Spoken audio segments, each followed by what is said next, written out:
Welcome to the Story Learning Podcast, regular doses of language learning tips and motivation to help you become fluent in any language. With me, Olly Richards. For language programs, books, free resources, and much more, visit StoryLearning.com.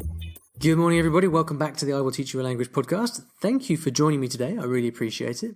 And are you in for a treat or what? I am speaking with my good friend Alex Rawlings, who many of you will know. He's been on the podcast before. He's also been all over TV and the radio. He's an outstanding polyglot who speaks many languages, double-digit languages, and he's also very, very humble about it. You won't find a more humble polyglot than Alex, and I think that's what makes his advice and his thinking about language learning so compelling. Today we're having a conversation here in London that we recorded recently, and we are talking about his new book, which is called How to Speak Any Language Fluently. Alex is the latest in a line of polyglots who have been lucky enough to receive publishing deals and to write books about language learning. Benny Lewis published his language hacking series with Teach Yourself last year. Alex has now released a book on language learning. It's a very exciting development in the industry. The fact that publishers are willing and keen to talk to people like us who are doing this kind of work, and to want to propose deals and working together. So I wanted to pick Alex's brains about that. We talk about all kinds of things. We begin by talking about Alex's upbringing with languages. Did he learn languages quickly because he was a kid? Or was it down to something else? We talk about the test that Alex was administered in 2012 to test him for fluency in 11 languages. We talk about the process of writing his book. How long did it take? Was it easy? How did he get the publishing deal in the first place? We also touch on some advice to those of you who may want to write a book. We touch on Alex's work at Memrise and what he's up to there. And then at the end, we talk about Alex's favorite tips from the book, How to Speak Any Language Fluently. There's a lot of stuff in this book, but I ask him to pick out the stuff that he feels is most important and really the best advice. So you're in for a real treat. One thing I wanted to mention is that the sound quality is not the best. We recorded it in a kind of ad hoc style, sitting outside in the sun here in London near my office. And so the sound isn't the best, but the content is gold. So I hope you enjoy it. Without any further ado, I give you Alex Rawlings. Alex. Hello. Thanks for coming back on the podcast. Thanks for inviting me. It's been some time. I'm not sure if it's once or twice you've been on, but I remember you answering a question about Russian once. Yeah. Some time ago, maybe quite near the beginning. Yeah, I think I was not living in the UK at that point, so that was probably quite a while ago. Yeah. I remember recording that in Egypt. So, how you doing? How's it all been going? Good. So I have been back in the UK now for just over a year, and my book came out last month, How to Speak Any Language Fluently, which was the result of quite a lot of years of kind of planning and writing and all sorts of stuff like that. And I'm now working for Memrise, which is a language learning startup based here in London, which won Google Play App of the Year award this year. So, cool. A lot of very exciting stuff happening. Good. Well, you've just given us a snapshot of everything that's been going on. The book, actually, that's been released is the kind of the pretext for this conversation today. Right. We're going to be mentioning it because you have just released a book, but we'll talk about that later on. And we'll also get to your work at Memrise, because I'm sure lots of listeners will be familiar with Memrise. It's something that people often mention when they email in and they leave questions. But let's just go back a little bit for the benefit of people who don't know you. They may have maybe heard your name around or you've seen videos and things, but not necessarily know much about you. So what was your upbringing with languages? Were you a kid who was surrounded by languages, or were you a monolingual kid? Like talk a little bit about your upbringing. Well, it's a little bit of both, actually. I mean, so I grew up here in London, and my mum is half Greek, and she tried from a very young age to speak Greek to me and to pass that language on to me, but I think like a lot of kids that are brought up bilingually, I didn't kind of accept it very quickly. I kind of rejected Greek as a language. Didn't really see the point of it because everybody that I knew who tried to speak Greek to me also understood perfectly well when I'd reply in English. So, what was the point? But languages were always there, and I was always surrounded by kind of adults who spoke languages, and I always kind of noticed the benefits they got, and I remember being impressed by them. And then one day, I spent a summer in Greece about the age of 8 without any kids my age who spoke English around me, and I just kind of had to take the plunge and kind of start trying to speak Greek to the kids around me in order to kind of have company, essentially, that summer. And that's when it all kind of really kicked off for me, because I kind of had this thought of, wouldn't it be amazing to be able to just talk to anyone in the world, regardless of what language they speak? And you thought that at age 8? Yeah, I remember feeling it quite clearly, actually, because, there weren't just Greek kids. There were Greek kids, there were Dutch kids, Swedish kids, German kids, kids from all over the world. But we were all at that age where nobody had learned English yet, so we were all really divided by the fact that we didn't have a common language. And it was really frustrating, because it's like, here are loads of people that you could perhaps form a connection with and form a friendship with, but because of the fact that we don't have a common language, we can't do that. So that thought really stayed with me, and I think even as an adult now, where people do speak English, it still is a huge motivating factor for me, that I really want to get to know people in their own languages, and I want to hear their stories, and I want to, learn how they see the world. I mean, that's something that a lot of adults, and certainly any adults listening to this podcast can relate to, is that feeling of wanting to be able to communicate. It's very interesting.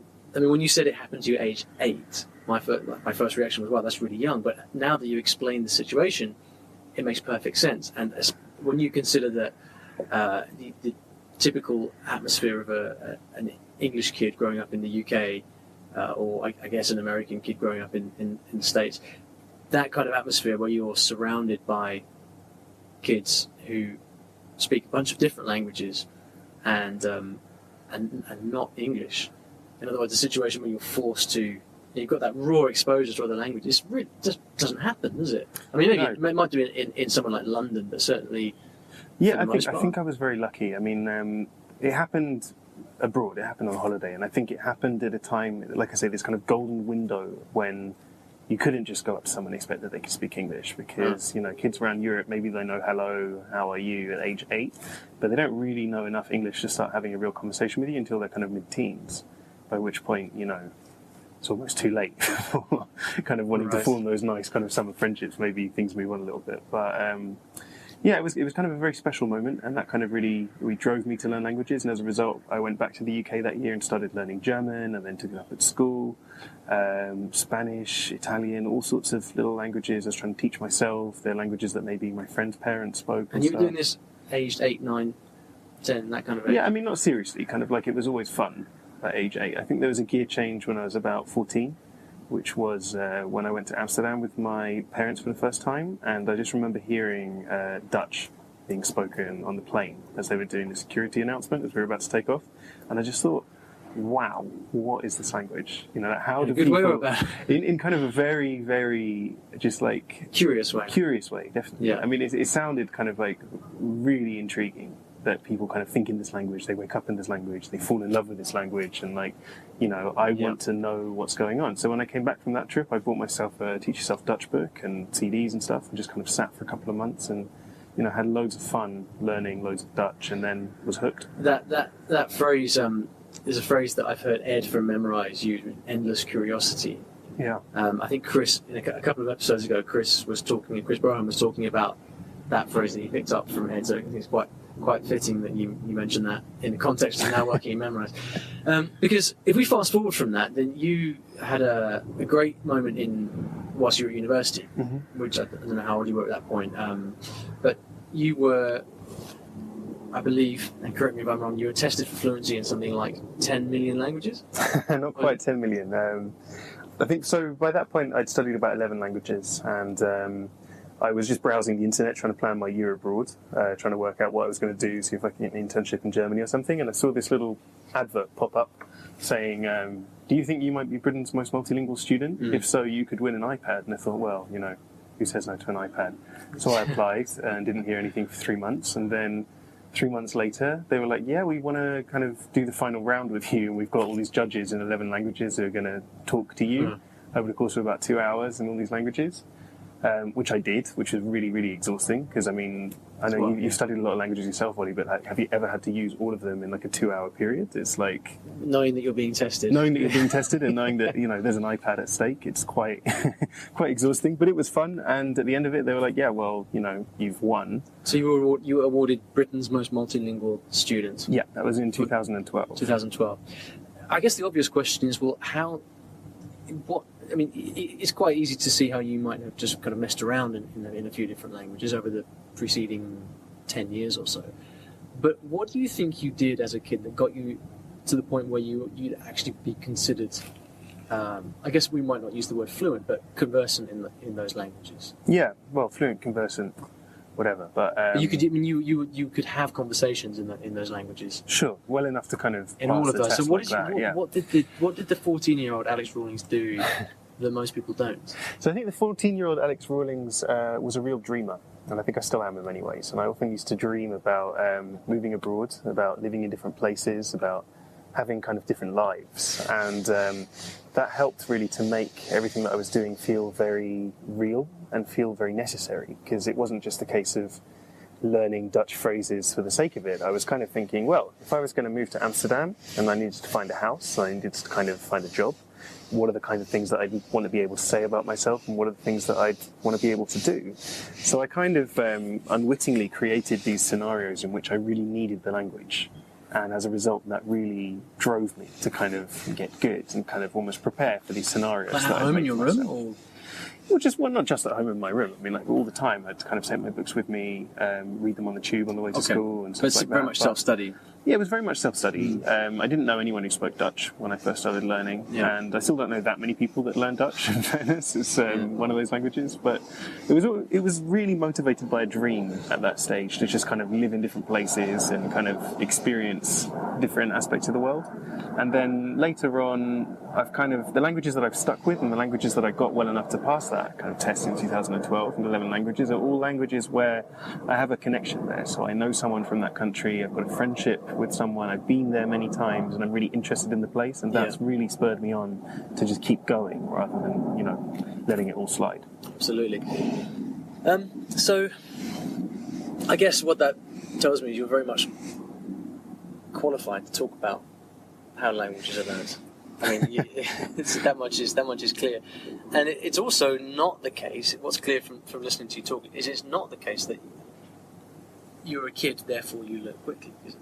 Absolutely not. No, and I think I've noticed my learning improve in so many ways as I've got older. I think I've got better at managing my own time. I've got better at managing my own expectations. I've got through the stage where I no longer have to pretend that putting post-it notes around my fridge is useful for me, because it's not. Maybe useful for other people, but for me, I just know that doesn't work. So I can get past that one and use techniques that I find do work and that I find are effective for me, and just really focus on getting the best out of them. Yeah, and I'd like to ask you more specifically about some of those techniques a little bit later on in the chat. So if we then kind of fast forward a little bit, you're now in a position where you've just released a book, which is called? It's called How to Speak Any Language Fluently. And is there a subtitle? I think so. Can you remember it? Something like Fun and Effective Techniques for Learning Any Language Fluently. I mean, How to Speak Any Language Fluently is long enough, I think. So yeah, and it's I stick with that one. And it's certainly a bold title. So tell us about that. I mean, what happened? Because I think we had Benny Lewis on the podcast last year talking about this fantastic series that he's released with Teach Yourself, and I said at the time, Tim, I think it's really great that publishers are approaching people like you and Benny to actually to create these new series. It bodes very, very well for those of us who are trying to talk about languages and make a difference with our experience. And so I guess at the time of that interview, I guess none of us knew it at that point, but you were already quite far down the line with your own project. So tell us about how that happened. Who approached who? How did it all materialise? Yeah, so it was shortly after the BBC video that I made, speaking 11 languages, appearing and disappearing behind trees in a park. Yeah, 2012. So just around that time that I got contacted by a literary agency. It was quite a small literary agency in central London, saying, "Have you considered writing a book?" And I said, well, yeah, I'd love to write a book, but I can't really see myself having time until I leave university, which at that point was another 2.5 years away. But we stayed in touch, and we kind of had meetings every now and then where we'd kind of brainstorm plans about what chapters would look like, what, topics would be like, what titles would be like, and it was actually all a lot harder than it might seem to just kind of sit there and produce the skeleton of a book like that. But we kind of pushed through, and then the year after I left university and moved to Hungary, I kind of focused quite heavily on putting together a proposal, writing an introduction, and writing a table of contents that I thought would make sense, with the help of the agent. And when we took that to the publishers, we were basically laughed out of every meeting we had. They were like, no one will ever buy this book. This is not interesting enough at all. This is... So if I could just interrupt for a second. So the people who had approached you originally and the people who you were working with in that time was an agent. Yeah, absolutely. So you didn't have a publishing deal at that point. That was an agent who approached you saying, hey, I'd like to help you get a book deal. They're like, we'll help you come up with the ideas, we'll help you write the proposal, and then we'll represent you to the publishers, which is quite a common way to get published. Sure. It has its own complications of doing it that way. For example, you need to kind of have an agent that you have a very good relationship with and that understands you and understands what you want to do. But the good side of it is that, it can get you meetings with publishers much more easily than if you just email them a PDF of some stuff you've been working on, which they receive a lot of. So, yeah. Okay, so it's a long process then? Very long process. The whole thing is about 5 years. Okay. And 5 years from kind of me being contacted by the agent to the book being in Waterstones, which is a bookshop for those of you in America. That's about 5 years in total. When did you first think to yourself, wow, this is actually happening? When I signed the contract. Before then, I was always very sceptical that it would ever happen. Which is, 2 years ago now? So I signed the contract January 2016. So, okay, a year and a half ago. Yeah. And at that point, as I said, everything changed in terms of the plan. We went from 6 chapters to 12, and we went from 60,000 words to, I think the final version was about 35 or 40,000 words. So a lot shorter. So shorter chapters. Much shorter. More chapters, but fewer content, less content in each chapter. So it's 12 chapters which have about 10 subheadings each of about 200 to 300 words per subheading. So the idea that the publisher had, which I wasn't quite bold enough to try myself, was that the reader should be able to pick up the book at any point and read anything, and it make perfect sense without having read anything that comes before it. So it's quite a kind of referencey style, read it ad hoc thing. But the way I was always thinking about it before was that this would be my piece, this would be kind of my story, and me writing endless pages of kind of anecdotes about me speaking languages on trains in Russia and stuff like that. Yeah. The publishers were like, that's all very nice, but nobody's going to pay to read that. So we have to rethink. And one very valuable piece of advice they gave me was to scan the entire book and delete every single instance of the word I. Right? And they said, the moment you write about I, 50% of the readers switch off because, you're a very nice person, but ultimately they want to know what they can learn. They want to know how to speak a language fluently. So, exactly. So find the word I and replace it with the word try, and then you've got a really great solution, basically, for pulling yourself out of that equation. Okay. Very good advice for aspiring bloggers listening as well. Absolutely. Although I think blog writing is very different to book writing, and I think that's one of the reasons why it took a long time for me to get to the book, because I'd been writing my blog and been used to writing for my audience, and then all of a sudden you need to find a whole new audience, and they're the kind of people who don't necessarily read blogs. They're the kind of people who browse bookshops looking for excuses to spend money. Let's talk about that. And so I, as a blogger, if I were to write a book at some point, what would be what's the major shift in my thinking that I need? I think when you're writing on the internet, you're constantly fighting people's urge to click away, right? You're constantly trying to hold their attention. Which I do very deliberately, I have to say. Well, we all do when we write on the internet because, we all use the internet and we know how often we just bounce off a page when we don't see anything interesting or, we click on a picture and then we're gone. But when you're writing a book, people probably have invested in you already. They've already bought the book and they want to sit down and they want to get as much as they can out of you. So they want to sit down in an armchair with a cup of tea and lose themselves in the book. Exactly. So they don't need that kind of teasing and prompting. They're basically already sold that they want to read what you have to say. And they bought the book. And they've bought the book. Yeah. Or someone's lent them the book. Yeah. So it's not always the case, but generally they've bought the book. Whereas on the internet, they're just browsing and they find you and they think, should I stay or should I keep looking? Yeah, it's a very different 3-second kind of attention spans and things absolutely. like that. Okay. And yet, despite that increased attention, you wouldn't write about yourself. No.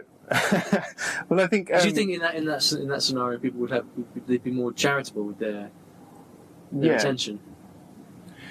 I mean, you'd like that to happen, but the problem is that when you're going to read 35,000, 40,000 words written by one person, if it's all about them, it gets a little bit boring after a bit. It's not Alex Rawlings' biography, is no, it? No, not yet. Not yet. Yeah. Give me another 50 years, maybe, and then I'll have something to write about. But for the time being, I think especially the age thing comes into it because I'm still quite young. That's 25 now, the time that the books come out, and for me to kind of sit there, I don't even remember what it was like to be 25. Right, for me to kind of sit there and tell people in a book, about my life and my experiences can come across as a little bit patronising, as there's still plenty more to learn and do. Yeah, well, I think that's a very interesting thing to be aware of. So the book is about how to learn a language, and this coincides very happily with your work at Memrise. Very happily. Because, tell us about it. We were talking about this earlier. What's your job exactly? Right, so my official job, Memrise is quite a colourful company, so they're quite happy to have fun at all times. So I guess we should clarify for those who don't know. Memrise is what is Memrise in a word? Memrise is a language learning app, which at the moment focuses mainly on teaching you vocabulary through spaced repetition. So it calculates how long you need to wait before looking at a word again before you've learnt it. Similar to flashcards, but more involved with more interactivity. And moving into the future, it's going to be less and less like flashcards. It's going to have much more exciting features, which I can talk about in a minute. But so Memrise is a very fun company run by Ed Cook, you already mentioned, who's a great CEO, and my job title is Language Learner in Residence. Language Learner in Residence. Which okay. Can you decode that for us? Well, not really. I mean, it was quite an interesting moment having to write that on tenancy forms and stuff while I was trying to get my flat and trying to prove to these people that I could pay the rent. But basically, I split my time mainly with the language research team. So we kind of sit, there's about 5 of us, and we come up with new learn modes, and we kind of test whether a learn mode is actually helping you to learn. So whether we mode being a learn mode, for example, a way of learning vocabulary, a way of practicing speaking, a way of practicing listening, a way of learning grammar, that kind of thing. Those are kind of the 4 different learn modes as we see them, and we are trying to come up with new, innovative ways to learn those things, basically. And our job is to make sure that when you go through that process, you actually learn what we're trying to teach you. And then once we're satisfied with that, we hand that over to the product department, who make sure that it kind of fits with the brand and kind of works as a product. I mean, researching or studying how to teach a language or how to learn a language is nothing new. It's been done exhaustively in the past. So is the work that you're doing there, are you kind of approaching this by thinking, okay, we're really going to crack this nut now, and we're really going to figure out how languages are learned in a general sense, or is it more kind of with reference to the particular software and products that you have at Memrise, and trying to figure out how language learning would work within the context and confines of that? Do you follow the question? Yeah, absolutely. And I think that is basically the big game changer, because you're right that people have been learning languages successfully, unsuccessfully for thousands and thousands of years, but they didn't have smartphones, and they didn't have busy lives, and they didn't have all the constraints of living in the 21st century. And while the 21st century brings a lot of problems for people, like, for example, we see less attention span and all sorts of things like that, it also brings many opportunities to do things better than ever before. So with the current technology that we've got, can we find a way to teach languages that is better than ever before? With the technology that we're going to have in a year's time, are we going to be able to teach languages better than ever before? I mean, once we start having really cool AI stuff, artificial intelligence, virtual reality, stuff like that, what would it be like to learn languages with an app like Memrise then? Well, what indeed? Yeah. So are you? How does that research take place? And are you kind of?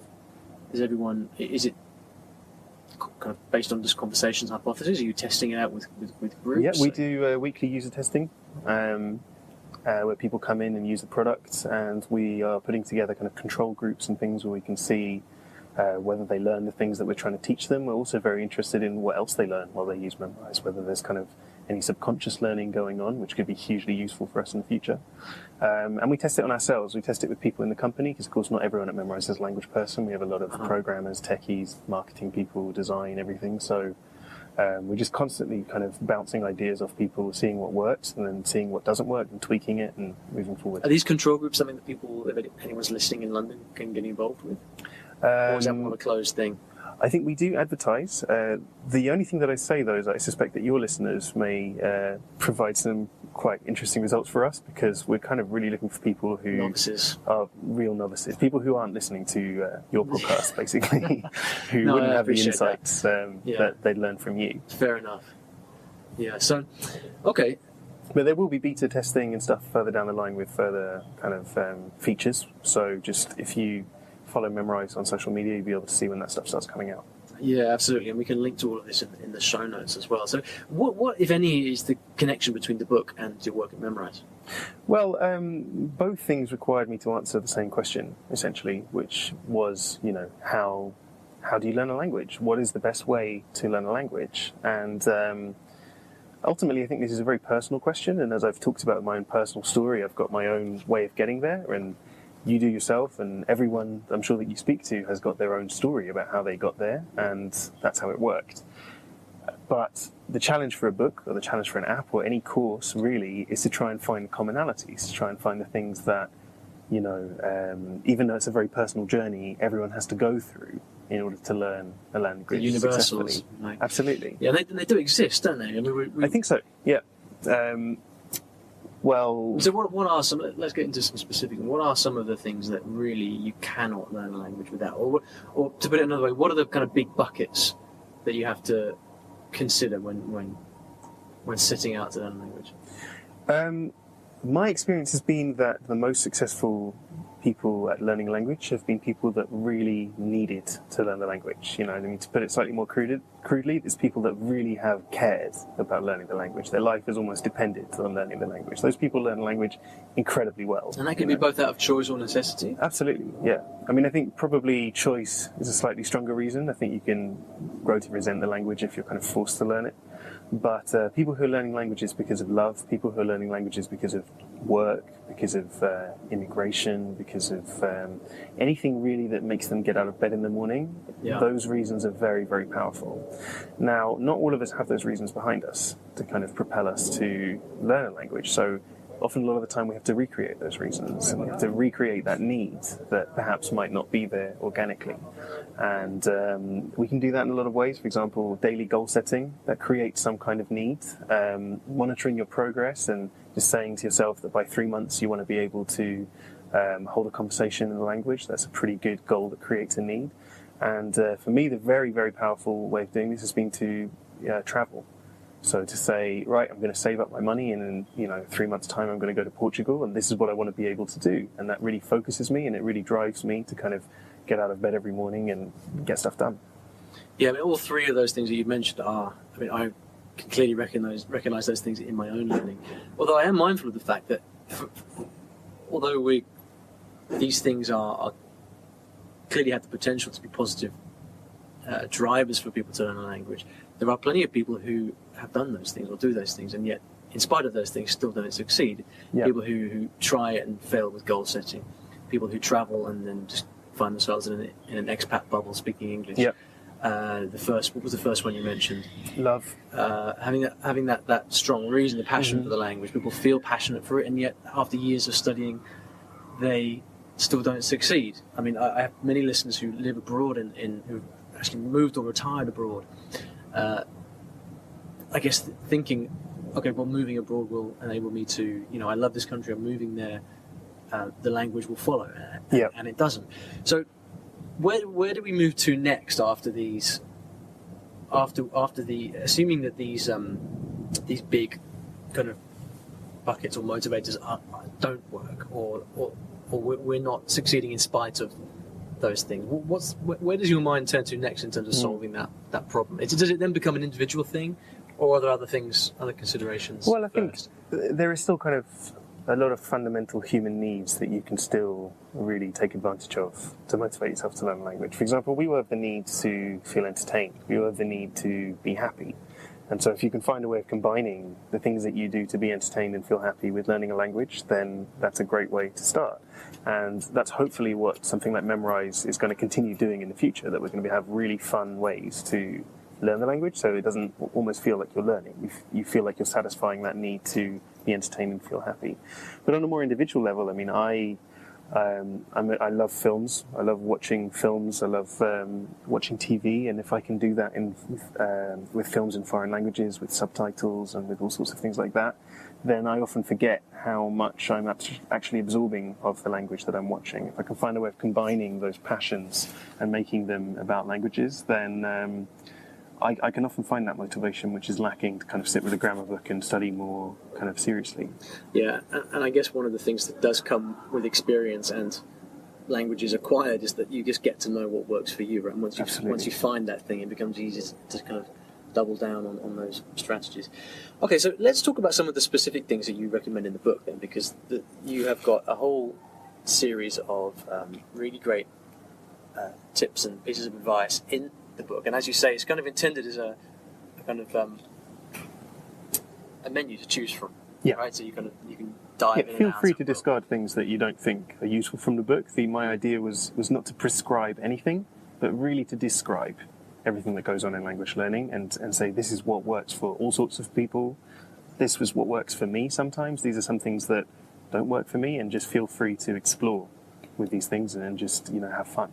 Yeah, but that's also it's great to have that different, more unique approach, because I guess the standard book on this topic is kind of, okay, here's how to learn a language, read it from cover to cover, there you go, job done. But yeah. I guess with yours it's slightly different, isn't it? Because it can function as more of a kind of ongoing source of inspiration or motivation, because you can just dip in and out whenever you feel like you need a little bit of a pick-me-up, as it were. Absolutely, and that's kind of why the book is so broad in terms of its approach. Just kind of if you think about when you look up a recipe to cook, some chefs will be very specific about the order of ingredients that you need to put into the pan in order to make it work, and it needs to be 8 minutes on a medium heat in order to work. But the reality is there's a lot of leeway with this stuff, and that's kind of what I was trying to stress in my book, that always take people's advice with a pinch of salt and bear in mind what you know about yourself and what you know to have worked for yourself in the past. And the only way that anyone becomes an expert is by playing around and exploring with different techniques.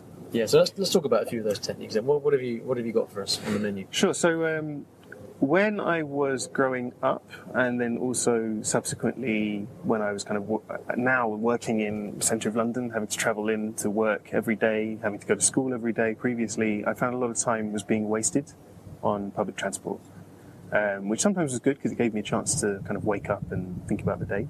But one thing that I managed to do, which I found very, very useful, was take advantage of those kind of gaps in my time. The so-called dead time. The so-called dead time, to really make it just slightly relevant about languages. Just give myself just even a tiny bit of input. Say, listen to a tiny bit of a French song or a French podcast, or read some French news or something, and then all of a sudden that time's not gone to waste.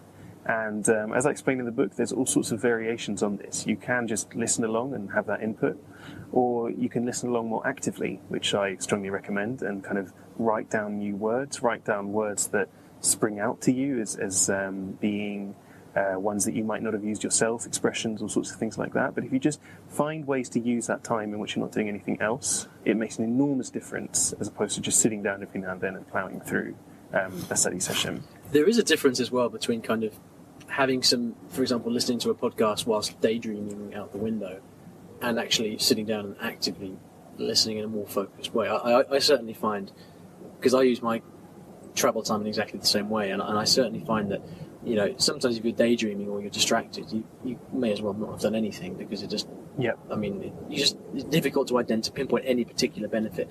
And if you can really focus for those 20 minutes and do that little bit of have that bit of active involvement, like you mentioned, I mean, to my mind, that makes a very substantial difference to absolutely. And equally, I think if you do find yourself drifting or daydreaming, don't fight it and don't beat yourself up about it. Just accept that it wasn't meant to be right now. Just enjoy the daydream. You probably need it, and come back to it later. Sounds like mindfulness meditation. Okay, what's up next? The next thing that I do is kind of vocab mind maps. Vocab mind maps. Okay. So this is me prepping, basically, for scenarios that I can imagine myself being in. So if we imagine a mind map, we've got the word post office written in the circle in the middle, and then all of it are things that I think I might need. So stamps, envelope, queue, ticket number for the queue. The scenario being that you are abroad and you need to go and post the letter, for example. Yeah. So I'm trying to think of everything that I can be asked, everything that I might need to ask, and everything else that I may come across. And then there's kind of a natural priority here about things I'm definitely going to say, things I might need to say, things I might come across. And I try and prepare for that by thinking about those things and then looking up what I don't know, seeing where my gaps are, and then kind of revising vocabulary every time in a very situationally based way. So thinking, there I am in the post office, this is my kind of ammunition, as it were, to get through that situation. do you still do that being here in the UK now? When I have a trip coming up, for example, that's a very specific example of going to the post office, but let's imagine that you're going to have like a conversation with someone or a language exchange or a lesson. You can role play these situations. You can role play these situations, or you can just think about the kinds of conversations you want to have with whoever you're speaking to and prepare them in exactly the same way. Yeah. Fantastic. Okay. Cool. A similar kind of thing that I do, especially with language exchanges and with lessons, is a vocab checklist. So if I've had words that I've come across recently that are quite new to me, I'll write them down as a checklist and then set myself the task of trying to either tell a story using those words in a decent context and trying to bring them all together and force myself to use them quite actively. Or if I don't have someone to speak to, I can write that story down.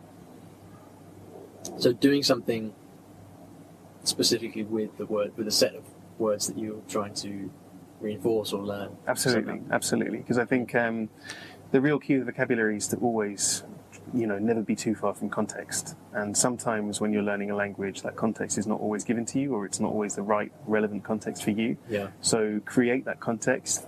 Try to think about ways in which you could use those words realistically. And it's actually quite a fun task to just tick them off as you go along, having used them. I guess there's also a question there of multiple points of contact, isn't it? The more often you see or use something, the more likely you are to actually remember it.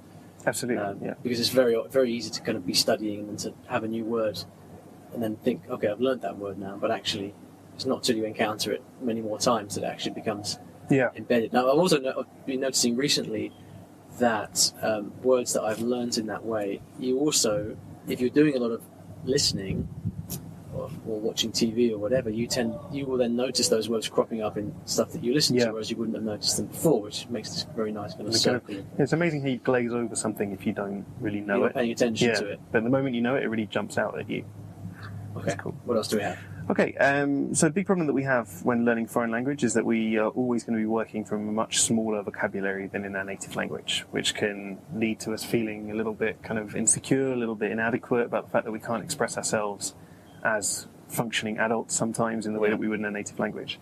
But a really fun way to get around this is to try and think of exactly those points where there'd be a word that you don't know and think about how you can get around it, how you can circumlocute, which essentially is just, speaking around that word, using the words you do to kind of cover, say, 75-80% of the meaning, but without necessarily knowing the word. So, for example, gutter, right? I mean, very few languages where I know the word gutter, but very many times where I've dropped my wallet in the gutter or something, and I'm trying to explain to someone that that's what's happening. When you need it, you really need it. Right? Exactly, but I don't know the word for gutter. If I did, that'd be great. But I know the word for roads, I know the word for side, I know the word for rubbish, water. So I can sort of say something like, I dropped my wallet down. Absolutely. So I can sort of say something like, I dropped my wallet in that place on the side of the road where there is water and rubbish. And then probably if I say that to a native speaker, they'll go, oh, you mean the gutter? And all of a sudden you've got that word. So it's quite a fun little activity to play when speaking to native speakers. I remember hearing someone, a native speaker, I was just walking down the street the other day and I heard a native speaker trying to remember the word for something. I can't remember what that word was, but they were doing exactly what you've just done. They were sort of kicking themselves trying to remember this word, and they couldn't remember it, and they were just paraphrasing in that way, trying to explain what it was. And they get the meaning across, and it works really well. And it's a really great kind of workout for the vocabulary that you have got. Kind of a really great way to practice some of those things. Yeah, and I think that ties very neatly into different descriptors of proficiency levels as well, in things like the IELTS exams and things like that.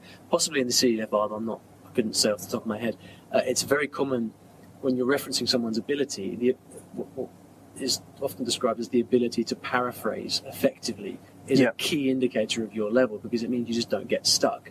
Yeah. So whenever you have that feeling of kind of, oh, my vocabulary sucks, or I just don't know enough words, well, can you get around it some way? And if you can do that effectively, then nothing needs to ever really stop you. Absolutely. And I mean, you hear this a lot when kind of very proficient speakers of English, for example, speak English. You often hear them starting a sentence and then realizing they don't know a word, and then very skillfully kind of reversing and doing like a 3-point turn out of that. Yeah, trying to sound intelligent. Yeah, but I mean, they do it very, very well. And I mean, I hear politicians doing this all the time, for example, people in the public eye who are speaking English when it's not their first language. And it's such a useful skill to have. Yeah. I think we have one more before we finish. So the final thing, which I do a lot and would thoroughly recommend, is just read. You know, read as much as you can. Read anything. Read everywhere. Read all the time. You know, and I think even if you don't fully understand what you're reading, it's just great to kind of practice. I just absolutely love running my eyes over text and kind of hearing the words and, you know, putting them together, realizing that maybe I understand sentences where I don't know all of the words. Really building that skill is so useful. And a kind of a web browser plugin that I'd wholeheartedly recommend for reading is ReadLang. Is it readlang.com or readlang.net? I'm not entirely sure, but if you we'll link it in the if show you search notes, ReadLang or follow the link in the description, then you'll find it, and you just install it on your Chrome browser. And any website you're on, you click the green R button at the top right, and then all of a sudden it's linked with Google Translate, so that you can just hover your mouse over any word you don't know, and it will show you the translation. So ultimately, no matter what your level, you can pretty much read anything on the internet in any language with that tool. Yeah, I would wholeheartedly agree with that. We were saying earlier how I found myself a little bit disadvantaged in recent years with the languages that I've chosen to learn, because reading is not one of the natural things to do in those languages, especially Arabic dialects and things like that. But every time I've gone back and practiced a bit of French, or even when I was trying to pick up a bit of German last year, I just found that to be a very, very useful tool. And I think reading as well is one of those things that I did a survey recently where I was asking people to describe their challenges when they were learning a particular language, and a lot of people said, you know, I'm fine when I'm reading, but when it comes to speaking, I'm no good. It's like reading is fine. I can read stuff when I have, because I guess you have time when you read, right? But then when it comes to speaking or listening to people, I struggle because it's too fast. There's too much time pressure, and that makes perfect sense. And it just occurred to me that it's easy to kind of conclude from that reading is therefore not the thing you should be focusing on. But actually, it's very difficult to imagine a scenario where you read a ton. Yeah. And don't massively improve. Absolutely. And I mean, I think reading is such a valuable input source for new vocabulary. And, you know, because like I said earlier, I think the best way to learn vocabulary is in context. And the best way to get that context when you don't have it is to read things that take you to places where you're not. You know, so they take you to kind of... reading a book in Portuguese can take you to Brazil with the descriptions and stuff, and you can see everything that you'd be seeing if you were there, which is enormously helpful. But on that point of like the reading and speaking, another thing that I did previously was actually read while listening to audiobooks and while listening to, well, not a transcription, but, you know, the MP3, the Audible stuff. When I lived in Russia for a year, I got very good at speaking Russian, but very bad at reading Russian because I didn't go to class very much. But when I came back, I had to read a lot, and it just was a real problem for me to kind of connect the two. And I would have problems reading words that I knew because I knew how they sounded and how to pronounce them, and not how they looked when they were written down. So by just reading books while also listening to them being read at the same time, I managed to kind of marry those two skills and get them back up to where they needed to be. Yeah, fantastic.